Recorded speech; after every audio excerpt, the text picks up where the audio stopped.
Hi everyone, have a blessed day. A night na pala, sorry. And we're heading to EL9 and everyone is so excited.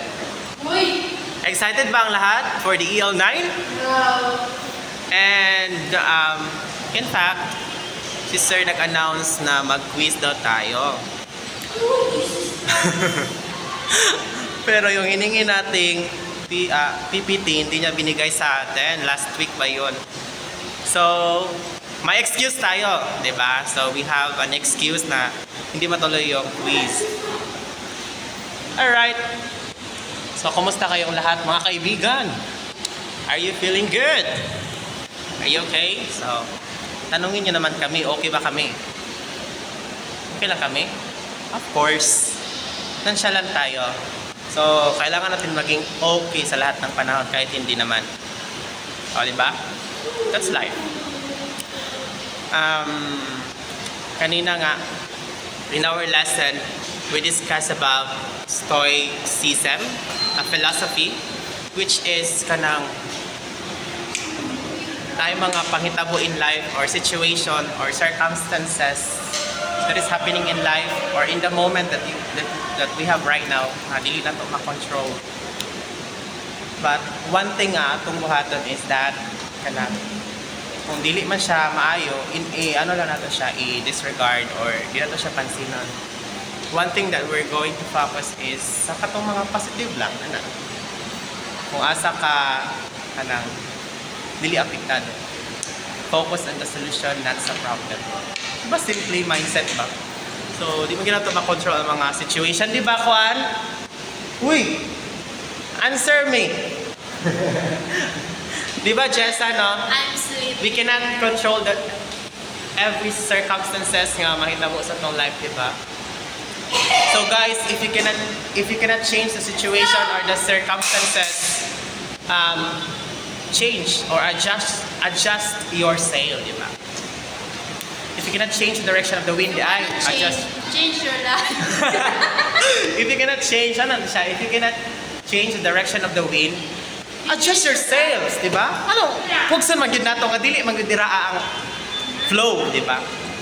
So, maupod na ang dapat na itong ma-learn sa itong life. Alright, so, mga gwapa kaya akong classmate to. So, mga ito ang among ma-share karong adlaw and we have so much nga na-learn, guys. Pero sakit na dyan kayo mga ulo, liman ka kayo ng buntag pa may klasihay 7 a.m. in the morning until now 9 p.m. Pahingon na og 10. But still, tanawa mo mga nagboy, fresh pa kayo. Woo! Really? Fresh na fresh. Fresh yung kabungkagon na. Fresh yung kabungkagon na. Ano, paro na ang mga buhok. Fresh from the stress. Fresh daw from the stress according to ano.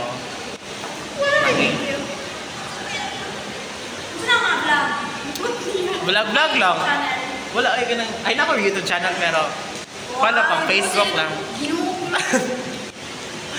At least no, nag-smile ka always even sa mga problems. Yes.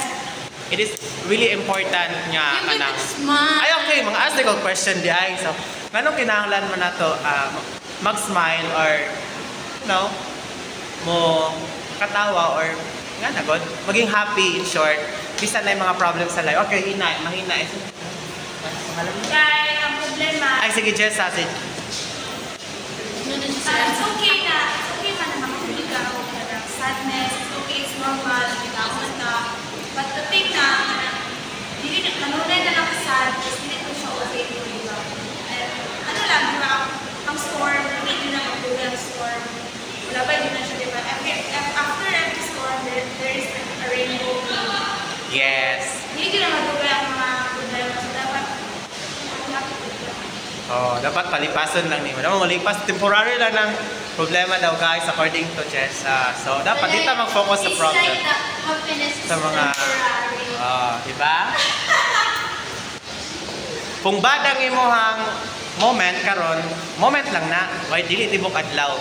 Kung body mong day lang na, dili na pod ugma, lahi na Happy pod ka ugma. karon. Sad na po ka ugma. Ugma sad na ka. Hindi na siya mag-permanent. Bitter guys, bitter. Imuon ka nilang sad ugma. Kung happy ka karon, Ugma. sa man pod ugma. Sad na pod ka ugma. Dili gap. Dili dapat happy gap. Happy dapat. Piliunin mo ang mga malingin-malingay. Oh, exactly. That's what I want. That's what I want to hear, 'di ba? Kanang ang happiness day guys. So, it's your choice. Choice ni mo. Nara na sa imo, kung gusto ka maging happy, happy ka. Kung gusto ka masuko, suko din na. Bad mo jud ka always. Kay mo man ang gipili ka ang mahimo kang bad mo, di ba? Alala na siya. That's why choose to be happy. Life is temporary. Life is too short para maging sad ta in life. O, di ba? Nabot na si Sir dari, oh. Hi, Sir. Say hi to my vlog. So, i-end lang sa nabot dari, guys, kay nabot na akong professor. Ibihin lang.